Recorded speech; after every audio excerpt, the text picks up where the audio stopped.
Welcome to Nasdaq Trade Talks. I'm Jill Malandrino, Global Markets Reporter at Nasdaq.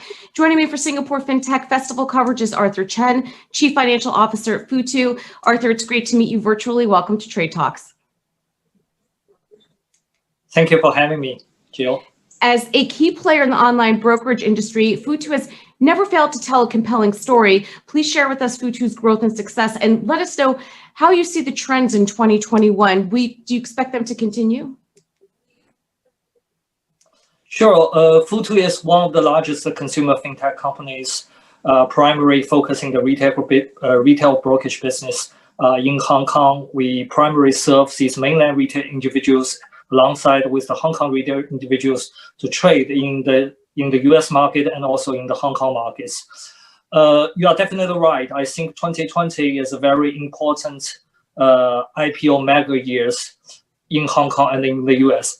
We have witnessed a lot of Chinese unicorns to be listed in these two markets. Definitely, it will give us a lot of benefit in terms of new client acquisitions. So far, we have already achieved over 1 million registered clients, and also thanks to our operating leverage, we also witnessed a very strong financial growth, both on the top line and also on the bottom line growth. This year. I think the capital markets, what we are facing now is still very benign to our business model going forward. So as we continue to roll out our new products and our new service, I do think our business momentum will continue in 2021. In the US, the online brokerage industry is highly competitive. How do you see the market on your side of the world? I think in Hong Kong, this business is also very competitive. If we look at the number of retail brokerage companies in Hong Kong, we have over 600 company names. And alongside of them, we also have a lot of the commercial banks providing the same type of business. So in this sense, I think the competition is still very fierce here. But on the other hand, if you look at the client's user experience, I think there's still huge room to improve. And a lot of pain points our users are facing now have not been fully addressed by the industry or by the markets, such as the difficulty in account opening, the trade execution stability is very low, and people need to pay a very high trading commission, etc. Retail trading has become more active, particularly during the pandemic. No doubt it creates opportunities to online brokers like Futu. How do you see this trend? Well, I think you are perfectly right. Participation from the retail clients this year in the capital markets was very strong, partially because of the market volatility.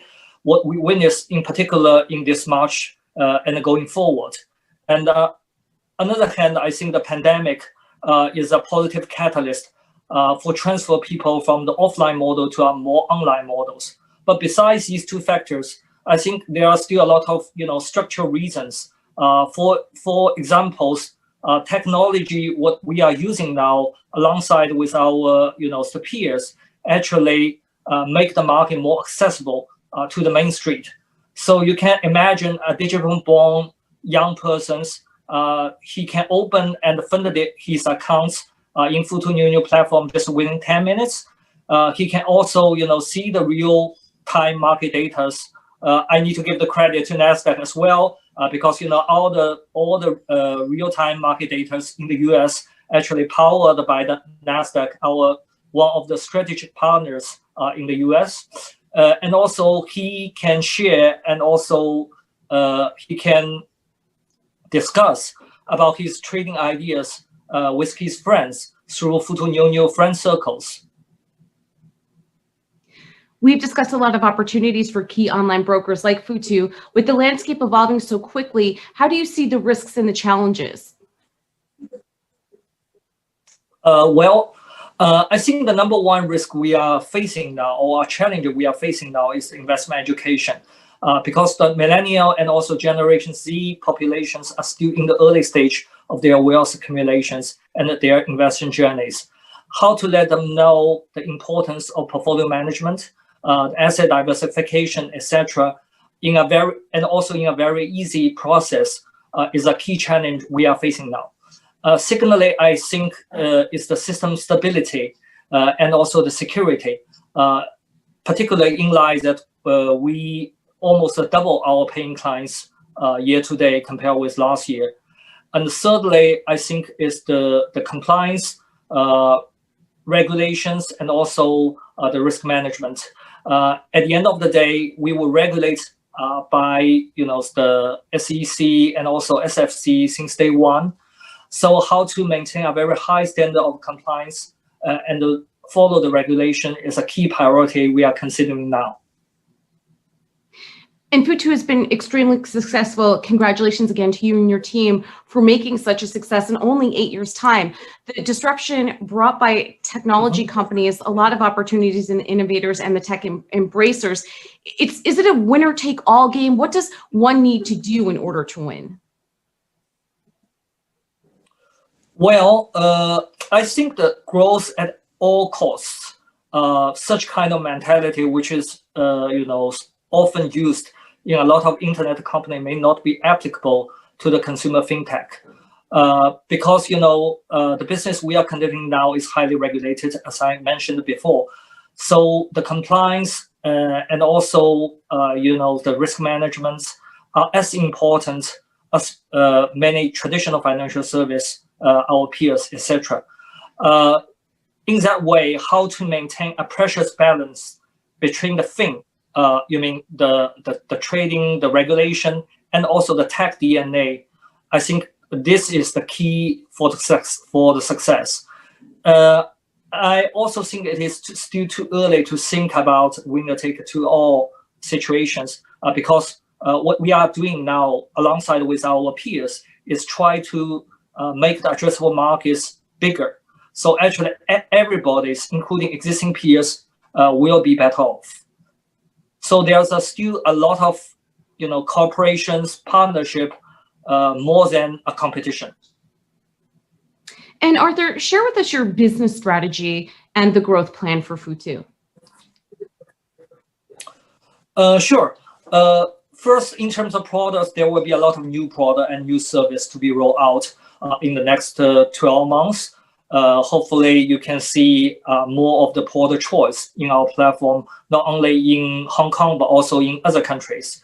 And secondly, we will continue to deploy more resources on wealth management business, which is our second growth drivers.